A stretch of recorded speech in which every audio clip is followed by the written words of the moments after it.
നമ്മളിന്ന് പുതിയ ടോപ്പിക്കാണ് നോക്കുന്നത്. Kerala legal metrology enforcement rules 2012. ഈ ഭാഗത്ത് നിന്നുള്ള 10 മാർക്കിന്റെ പ്രസ്താവന രീതിയിലുള്ള ചോദ്യോത്തരങ്ങൾ നോക്കാം. കഴിഞ്ഞ ക്ലാസ്സുകളിലൊക്കെ എടുത്ത ചോദ്യോത്തരങ്ങൾ നിങ്ങൾ പഠിക്കുന്നുണ്ടെന്ന് വിചാരിക്കുന്നു. നമുക്ക് ചോദ്യോത്തരങ്ങളിലേക്ക് കടക്കാം. ആദ്യത്തെ ചോദ്യം, Kerala legal metrology enforcement rules 2012 ചട്ടം 14 ബന്ധപ്പെട്ട് താഴെ പറയുന്ന പ്രസ്താവനകൾ പരിശോധിക്കുക. പ്രസ്താവന 1, വിൽപ്പന വസ്തുവിന്റെ നിർമ്മാതാവോ വ്യക്തിയോ അളവ് തൂക്കം രേഖപ്പെടുത്താൻ ഉപയോഗിക്കുന്ന വസ്തുവിന്റെ വ്യക്തമായ ഭാരവും അളവും ലീഗൽ മെട്രോളജി ഓഫീസർക്ക് മുൻപാകെയോ അദ്ദേഹം പറയുന്നിടത്തോ ബോധ്യപ്പെടുത്തേണ്ടതാണ്. പ്രസ്താവന 2, സ്ഥാനം മാറ്റാൻ പറ്റാത്ത വസ്തുവാണെങ്കിൽ ലീഗൽ മെട്രോളജി ഓഫീസർ വസ്തു ഇരിക്കുന്നിടത്ത് പോയി പരിശോധിക്കേണ്ടതില്ല. രണ്ട് പ്രസ്താവന വായിച്ച് നോക്കുക. അതിൽ ഉചിതമായ ആൻസർ ഏതാണെന്ന് നോക്കുക. ആൻസർ വരുന്നത് ഓപ്ഷൻ എ ആണ്. 1 മാത്രം ശരി. ചട്ടം 14 പ്രകാരം സ്ഥാനം മാറ്റാൻ പറ്റാത്ത വസ്തുവാണെങ്കിൽ ലീഗൽ മെട്രോളജി ഓഫീസർ വസ്തു ഇരിക്കുന്നിടത്ത് നേരിട്ട് പോയി ഭാരവും അളവും കൃത്യമായി രേഖപ്പെടുത്തേണ്ടതാണ്. അതിനാൽ പ്രസ്താവന 2 തെറ്റാണ്. പ്രസ്താവന 2 പറഞ്ഞിരുന്നത് ലീഗൽ മെട്രോളജി ഓഫീസർ നേരിട്ട് പോയി രേഖപ്പെടുത്തേണ്ടതില്ല എന്നാണ്. അത് തെറ്റാണ്. അടുത്ത ചോദ്യം, ഭാരവും അളവും മുദ്ര വയ്ക്കുന്നതിനെ കുറിച്ചുള്ള താഴെ പറയുന്ന പ്രസ്താവനകളിൽ ഏതാണ് ശരി? ഒന്നാമത്തെ പ്രസ്താവന, മെട്രോളജി ആക്ട് പ്രകാരം അളവുകൾ കൃത്യമാണെന്ന് ബോധ്യപ്പെട്ട ശേഷമാണ് ലീഗൽ മെട്രോളജി ഓഫീസർ വസ്തുവിനെ മുദ്രണം ചെയ്യുന്നത്. രണ്ടാമത്തത്, ഇത് റൂൾ 15 പരാമർശിക്കുന്നത്. രണ്ട് പ്രസ്താവനയിൽ ഏതാണ് ശരി? ഉത്തരം വരുന്നത് ഓപ്ഷൻ സി ആണ്. 1, 2 എന്നിവ ശരിയാണ്. രണ്ട് പ്രസ്താവനകളും ശരിയാണ്. റൂൾ 15 പ്രകാരം ഭാരവും അളവും മെട്രോളജി ആക്ട് അനുസരിച്ച് കൃത്യമായി രേഖപ്പെടുത്തിയിട്ടുണ്ടെന്ന് ഓഫീസർക്ക് ബോധ്യപ്പെട്ടാൽ മാത്രമേ മുദ്ര വയ്ക്കുകയുള്ളൂ. അപ്പം പ്രസ്താവന 2 ശരിയാണ്. ക്വസ്റ്റ്യൻ നമ്പർ 3, ചട്ടം 16 അനുസരിച്ച് പരിശോധനയ്ക്കുള്ള ഫീസ് സംബന്ധിച്ച പ്രസ്താവനകൾ ഏതെല്ലാം? ഒന്നാമത്തെ പ്രസ്താവന, പരിശോധനയ്ക്കും മുദ്ര വയ്ക്കുന്നതിനുമുള്ള ഫീസ് വിവരങ്ങൾ 8ാം പട്ടികയിലാണ് നൽകിയിരിക്കുന്നത്. രണ്ടാമത്തത്, ലീഗൽ മെട്രോളജി ഓഫീസറുടെ ഓഫീസിലോ ക്യാമ്പ് ഓഫീസിലോ വെച്ച് നടത്തുന്ന പരിശോധനകൾക്ക് ഫീസ് ബാധകമാണ്.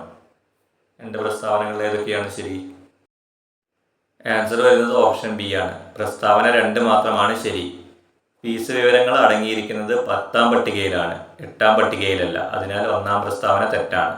ഫീസ് വിവരങ്ങൾ അടങ്ങിയിരിക്കുന്നത് 10ാം പട്ടികയിലാണ്. അടുത്ത ചോദ്യം, ഉപഭോക്താവിന്റെ അഭ്യർത്ഥന പ്രകാരം അളവ് തൂക്ക ഉപകരണങ്ങൾ ഇരിക്കുന്ന സ്ഥലത്ത് പോയി പരിശോധിക്കുന്നതുമായി ബന്ധപ്പെട്ട് താഴെ പറയുന്നവയിൽ ഏതാണ് ശരി?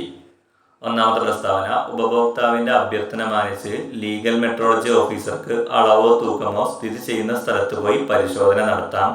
2, ഇതിനായി യാതൊരുവിധ അധിക ഫീസും ഈടാക്കാൻ പാടുള്ളതല്ല. ഏതാണ് ശരി? ആൻസർ വരുന്നത് ഓപ്ഷൻ എ. 1 മാത്രമാണ് ശരി. റൂൾ 16 പ്രകാരം ഉപഭോക്താവിന്റെ ആവശ്യപ്രകാരം സ്ഥലത്ത് പോയി പരിശോധിക്കാമെങ്കിലും അതിനായി അധിക തുക ഫീസായി നൽകേണ്ടതുണ്ട്. Answer option A. പ്രസ്താവന 1 മാത്രം ശരി. അടുത്തത് 5ാമത്തെ ചോദ്യമാണ്. ചട്ടം 17 പ്രകാരം ഫീസ് സമാഹരണവുമായി ബന്ധപ്പെട്ട പ്രസ്താവനകൾ താഴെ നൽകുന്നു. ഒന്നാമത്തെ പ്രസ്താവന, ഭാരവും തൂക്കവും പരിശോധിച്ചതിന് ശേഷം മാത്രമേ അടയ്ക്കേണ്ട തുകയെക്കുറിച്ച് ഓഫീസർ വ്യക്തിയെ ബോധ്യപ്പെടുത്തേണ്ടതുള്ളൂ.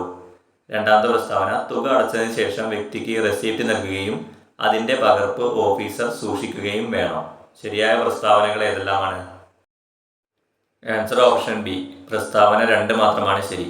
റൂൾ 17 പ്രകാരം ഭാരവും തൂക്കവും പരിശോധിക്കുന്നതിന് മുൻപ് തന്നെ ലീഗൽ മെട്രോളജി ഓഫീസർ അടയ്ക്കേണ്ട തുകയെക്കുറിച്ച് ബോധ്യപ്പെടുത്തേണ്ടതുണ്ട്. ശരിയായ പ്രസ്താവന ഓപ്ഷൻ ബി. 2 മാത്രം. ബീം സ്കെയിൽ ഉപയോഗിക്കുന്ന രീതിയുമായി ബന്ധപ്പെട്ട ശരിയായ പ്രസ്താവനകൾ ഏവ?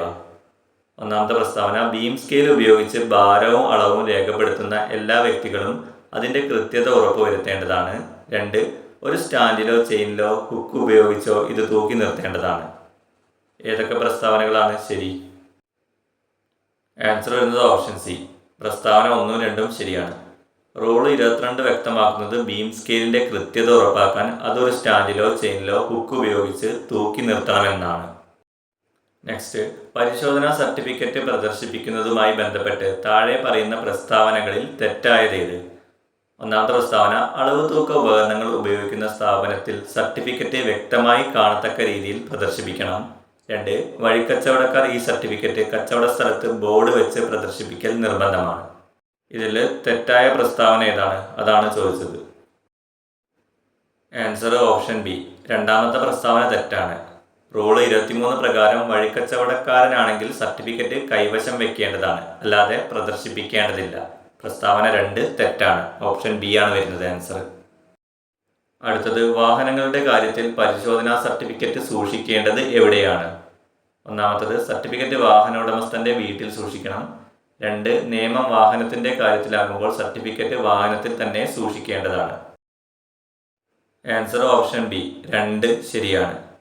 റൂൾ 23 അനുസരിച്ച് വാഹനം വഴിയുള്ള അളവ് തൂക്ക കച്ചവടങ്ങളിലോ വാഹനങ്ങളുടെ കാര്യത്തിലോ സർട്ടിഫിക്കറ്റുകൾ ആ വാഹനത്തിൽ തന്നെ സൂക്ഷിക്കണം. എന്താണ്? റൂൾ 23 അനുസരിച്ച് വാഹനം വഴിയുള്ള അളവ് തൂക്ക കച്ചവടങ്ങളിലോ വാഹനങ്ങളുടെ കാര്യത്തിലോ സർട്ടിഫിക്കറ്റുകൾ ആ വാഹനത്തിൽ തന്നെയാണ് സൂക്ഷിക്കേണ്ടത്. അടുത്തത്, കേരള ലീഗൽ മെട്രോളജി എൻഫോഴ്സ്മെന്റ് നിയമം 2012 ലംഘിച്ചാലുള്ള പിഴശിക്ഷയെക്കുറിച്ച് പറയുന്ന പ്രസ്താവനകൾ ഏവ? ഒന്നാമത്തെ പ്രസ്താവന, നിയമലംഘനം നടത്തുന്ന വ്യക്തിക്ക് 10,000 രൂപ വരെ പിഴശിക്ഷ ലഭിക്കാം. 2. നിയമലംഘനം നടത്തിയാൽ 5,000 രൂപ വരെ പിഴശിക്ഷ ലഭിക്കുന്നതാണ്. ഏത് പ്രസ്താവനയാണ് ഇതിൽ ശരിയായത്? Answer option B. 2 മാത്രം ശരി. റൂൾ 24 പ്രകാരം നിയമലംഘനം നടത്തിയാൽ പരമാവധി ലഭിക്കാവുന്ന പിഴശിക്ഷ 5,000 രൂപ വരെയാണ്. Option B correct answer. ഇനി അവസാന ചോദ്യം, താഴെ നൽകിയിരിക്കുന്നവയിൽ റൂൾ 14 നേരിട്ട് ബന്ധമുള്ളത് ഏതാണ്? First one, verification and inspection of weight or measure. Second, stamping of weight or measure. ഇതിൽ ഏതാണ് റൂൾ 14 നേരിട്ട് ബന്ധമുള്ളത്? ആൻസർ ഓപ്ഷൻ എ ആണ്. 1 മാത്രമാണ് ശരി. ചട്ടം 14 അളവ് തൂക്ക ഉപകരണങ്ങളുടെ പരിശോധനയെക്കുറിച്ചാണ് പ്രതിപാദിക്കുന്നത്. മുദ്രവയ്ക്കൽ ചട്ടം 15 ആണ്. റൂൾ 14 പറയുന്നത് അളവ് തൂക്ക ഉപകരണങ്ങളുടെ പരിശോധനയെക്കുറിച്ച്. ആൻസർ ഓപ്ഷൻ എ ആണ്. പ്രസ്താവന 1 മാത്രമാണ് ശരി.